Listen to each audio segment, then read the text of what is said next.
ما شاء الله دي وصفتنا، ودي هو البوريك اهو، ما شاء الله تبارك الرحمن. طراوه بقى، واحنا عارفين معمول من ايه وجماله وحلاوته ايه وصحي ومفيد ما شاء الله. وحاجاتنا احنا عاملينها في البيت صحيه، وعارفين ايه المكونات اللي احنا عاملينها. ودي القراقيش، ودي القرص الطريه، ودي اللي فيها العجوه اللي فيها سمسم في النص، واللي عليها جبنه رومي دي فيها جبنه ما شاء الله تبارك الرحمن. وقبل اي حاجه واول حاجه لازم نصلي على الرسول عليه الصلاه والسلام، ونقول تاج الذكر لا اله الا الله لشريك الملك له الحمد على كل شيء قدير. ويلا معانا شوفوا وصفتنا وتابعوها. ولو محتاجين اي معلومه، محتاجين اي حاجه، اكتبوا لنا في الكومنت. ولو عندكم اي تعليق ليا، عندكم اي نصيحه، اي معلومه حابين تفيدوني بيها، اكتبوها برضو في الكومنت. يلا تعالوا نشوف الوصفه مع بعض. يا جماعه عاملين اخباركم؟ هنعمل معاكم النهارده فيديو جديد. نعمل معاكم النهارده القرص الطريه بتاعتنا احنا. صباح الخير. هنعمل الجرس الطريه بتاعتنا احنا، مش بتاعه المخابز، اللي هي ان احنا بنزود فيها القيمه الغذائيه عشان ايه الاطفال وعشاننا وكده يعني. لكن بتاعه المخابز هي بيحطوا كوبايه واحده زيت او طبعا المخابز بيحطوا زيت او اللي هي السمنه المهدرجه، يا كوبايه زيت يا كوبايه سمنه على الكيلو الدقيق، وبيحطوا نص كمان. انا بحط كوبايه ونص، 2 الا ربع. ايه المقادير بقى؟ كوبايه ونص، كوبايه سمنه على زبده، وكوبايه الا ربع زيت. تمام. احنا حطينا كوبايه لبن، ممكن تعملها بميه. وهعمل شرش الجبنه اللي هو بيبقى في العلب، هوريهولكم بدل الميه. انا مش هحط ميه، ده شرش الجبنه اهو. هحط ونحتاج تاني، ده الجبنه اللي في العلب. هحط شرش الجبنه وكوبايه لبن، وهحط بيضه عشان ازود القيمه الغذائيه، ممكن تستغنى عنها. تمام. فانا عندي شرش اللبن اهو، فهحط شرش، ما هحطش ميه. ممكن تعملها بميه خالص، ممكن بشرش خالص، ممكن بلبن خالص، ممكن بزبادي او لبن رايب. ولو عندك لبن رايب خدي منه الشرش بتاعه واستخدميها، تبقى تحفه اللبن باللبن الرايب او بالزبادي. تمام. انا مش هحط ملح علشان الشرش حادق. وادي البيضه، احنا بنزود هنا القيمه الغذائيه. طبعا الافران ما بحطوش بيض، عشان كده احنا بنقول لكم ان هي بطريقتنا احنا، مش بطريقه الافران. حاجه كبيره هرميه خميره بيره. ممكن تزود شويه لو عايزه الخميره اسرع. معلقه بودر صغيره. حطينا السمسم. هندوب علشان كل الخليط ينمزج مع بعضه لهدف واحد، مش علشان انا ما بحبش ادوب ولا حاجه، بس علشان اشيل شويه، علشان نزود معلقه صلصه علشان نعمل ايه البوريك الصغير او المعمول الصغير ده. تمام.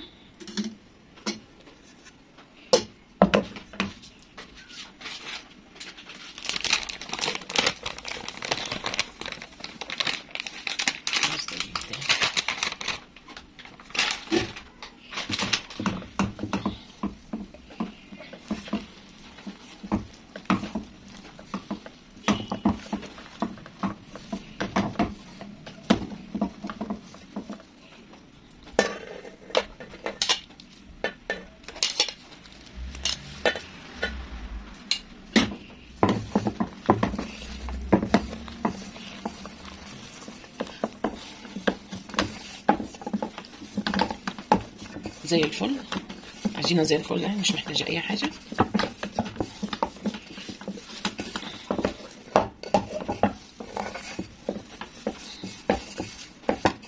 العجين يكون افضل يا في ستانلس يا في بلاستيك. هي اجت كده كنت مسخنه اللبن هنا، ف مش افضل حاجه يعني ان احنا نعجن في المونيوم. تمام. هنغطي عليها وهنسيبها ايه شويه تستريح، بعدين هنيجي للي احنا زودناها هنا. هنزودها معلقه صلصه كبيره من برطمان.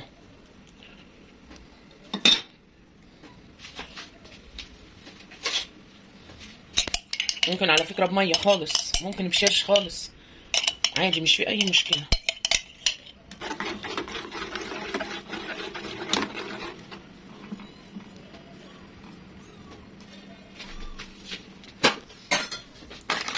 زودنا نفس الخليط شويه ايه صلصه، وهنكملهم بالدقيق.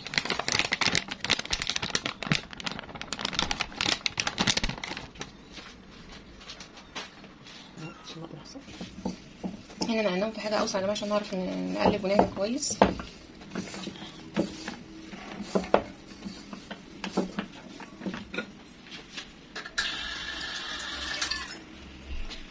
زودناهم شويه ميه عادي.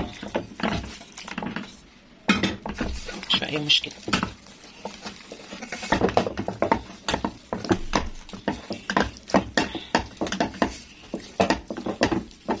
هنزودها ايه ريحه دقيق بس، ونسيبها تستريح، وبعدين هنقطعها مع بعض. تمام.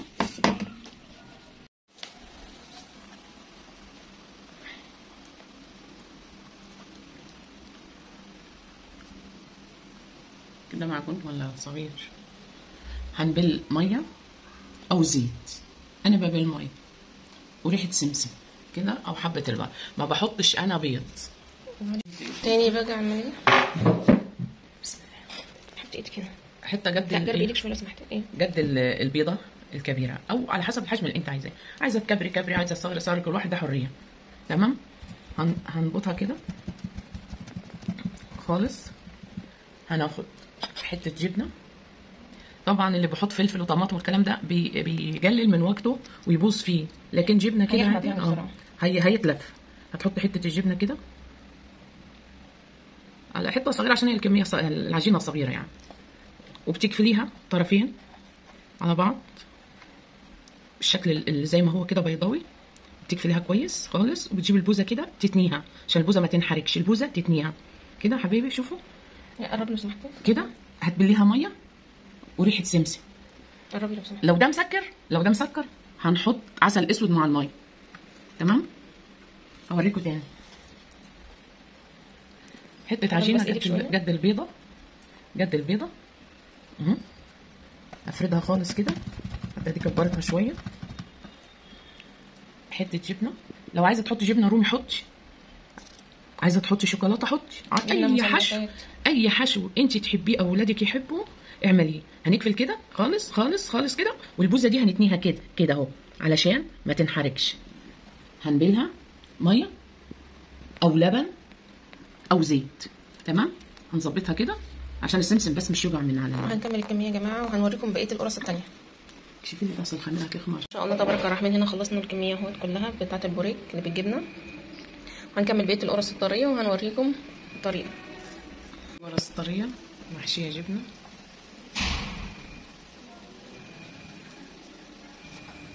قربت بس ايدك لو سمحتي. هنصغرها شويه علشان اللي ياخد واحده مش يكسرها يعني. تفضل واحده على قد الفرد عشان ايه نعملها كبيره بياكلوا نصها وبيسيبوها.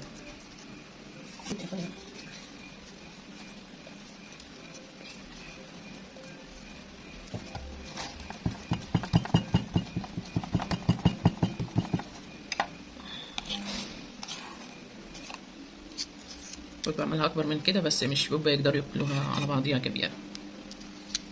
حشو اللي انت عايزاه، ممكن تحشيها سجق، ممكن تحشيها لحمه مفرومه بس من غير الصوص اللي بيبقى فيه، يعني تحطيه في مصفى ينزل كل الصوص اللي فيه علشان ايه مش يخمر العجينه ويخمر القرصه.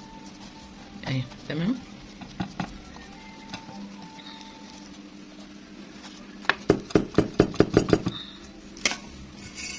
ممكن ترشي على وشها سمسم، ممكن جبنه رومي، ممكن ما ترشيش حاجه خالص عليها، دي حاجه ترجع لك انت. قربي ايدك بس لطفت. دي كبيره شويه تشيل منها.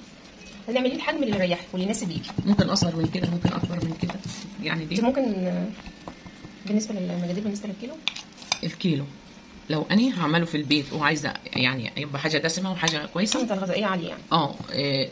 ومظبوط وصحي. هم كوبايتين الا ربع من مج الشاي ابو ايد اللي احنا بنشربه في البيت العادي. هتحطي كوبايتين الا ربع ماده دهنيه اللي هواكي فيه بقى، زبده او سمنه، زبده على سمنه على زيت اللي يريحك. بس هي دايما تحطي ايه نص كوبايه الزيت معاها. وحطي اللي انت يعني حتى لو حطت كوبايه زبده لازم تحط نص كوبايه زيت. مش لازم، هو الافضل يفضل يعني. يفضل او بعدين كوبايتين الا ربع زي ماده دهنيه. ايوه.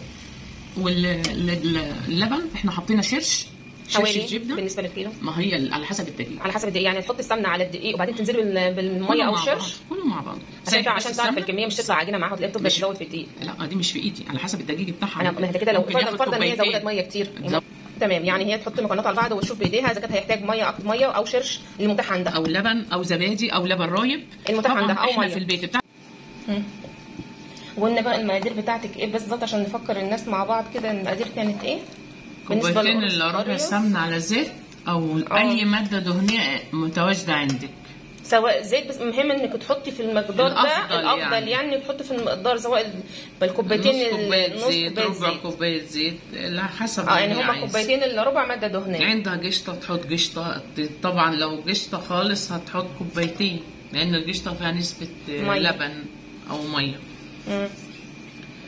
بس، ومعلقه خميره كبيره، ومعلقه بودر صغيره، وسمسم وسمسم اختياري، وبيضه اختياري. البيضه اختياري. المقدره البيضه كانت في مقدرنا دي اختياري. وهتنزلي بقى لو هتحطي الدقيق على المكونات دي كلها، وهتنزلي بالميه لعند ما تلاقي ملمس العجين زي ميه، لعند ما تشوف ملمس العجين كده زي ما هو كده قدامك، وتسيبيه يخمر زي ما شفتيه معانا واحنا في الصوره واحنا بنعجن. مش هسيبه ربع ساعه بس كده، احنا في الصيف لو لقيتيه بيلزق معاكي برده التلزيق الحلو، التلزيق اللي مش يضايق، سيبيه لما هيخمر هتبقى حلوه كده.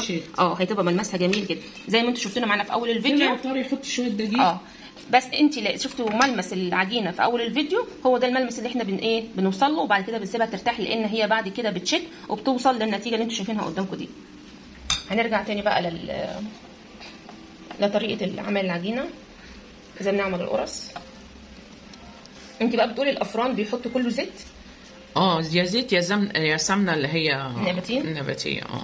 وهي لو في البيت عايز تحط سمنه نباتيه عادي، مش بتبقى وحشه، بتبقى حلوه. بس احنا بنقول بنرفع قيمه، على فكره السمنه النباتيه في الزيوت مهدرجه كتيره، احنا اوقات بنستخدمها بنحط ده على ده عشان برضه الحاجات غاليه اليومين دول، بس برضه بترفع الكوليسترول كل واحد على حسب رغبته. بس احنا بنقول برضه بنحافظ، يعني لو زيت وشويه من كده حطي من ده على ده عشان تقللي من انا عندي الزيت احلى من السمنه النباتيه.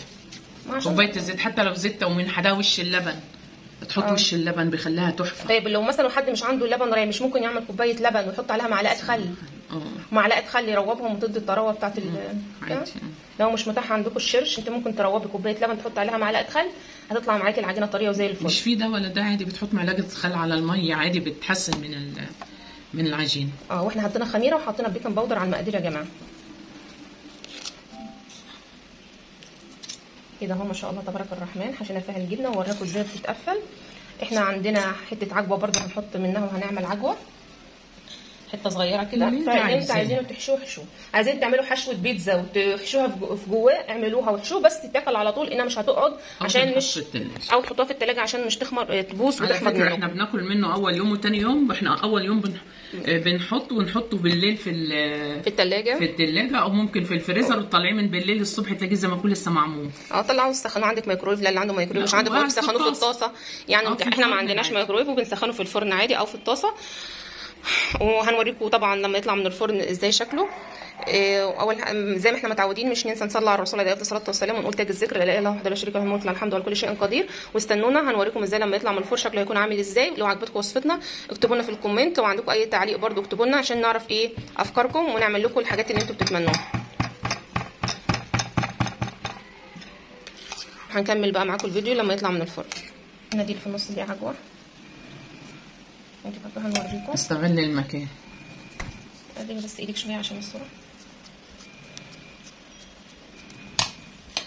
هناخد منها حته عجوه، الكميه اللي تناسبك والحجم اللي يناسبك، مش تحطي حاجه معينه زي ما انتوا بتحبوها. وهنبلها بشويه زيت او ميه عشان نحط عليها عشان السمسم. انا ما بدهنش. تمام بس كده يا جماعه. وهنكمل باقي الحبه البسيطه الباقيين دولت من العجوه، وهنوريكم لما يطلع من الفرن ان شاء الله. ازود القيمه الغذائيه شويه. ده حته جبنه رومي موجوده في الثلاجه، عايزه بقى ازود القيمه الغذائيه للولاد. هعملها تغيير لينا والله. الواحد اصلا جو حر ومش قادر ياكل الحاجات اللي فيها الصلصه والطبيخ دي، من الحر مش قادر، فالواحد بيعمل حاجات يعني تغير على الواحد كده الطعم، تبقى خفيفه برده من غير تسبيك وكده على الحر اللي احنا فيه ده. اي حته جبنه رومي شيدر، اي حاجه تدي طعم ونكهه كده. هنعملها زي قرقيش. قرب بس ايديك شويه على قدام.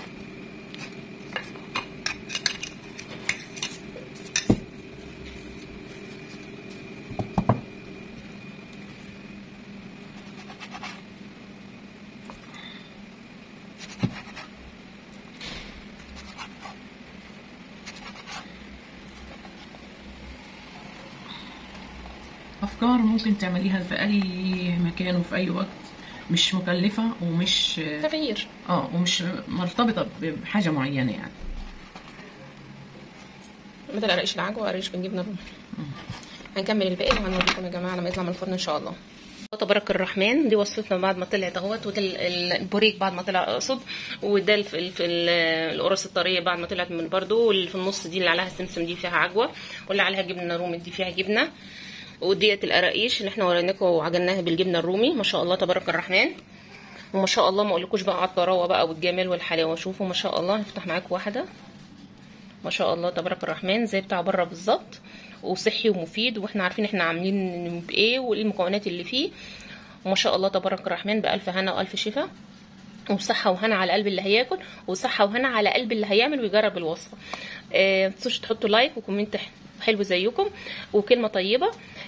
لو عجبكم الفيديو اكتبوا لنا برده عجبكم في ايه، وهل الوصفة كانت خفيفة ولطيفة عليكم، افدناكم ولا مش افدناكم، معلومة وصلت ولا مش وصلت. لو محتاجين اي معلومة اكتبوا لي في الكومنت وانا هكتبها لكم.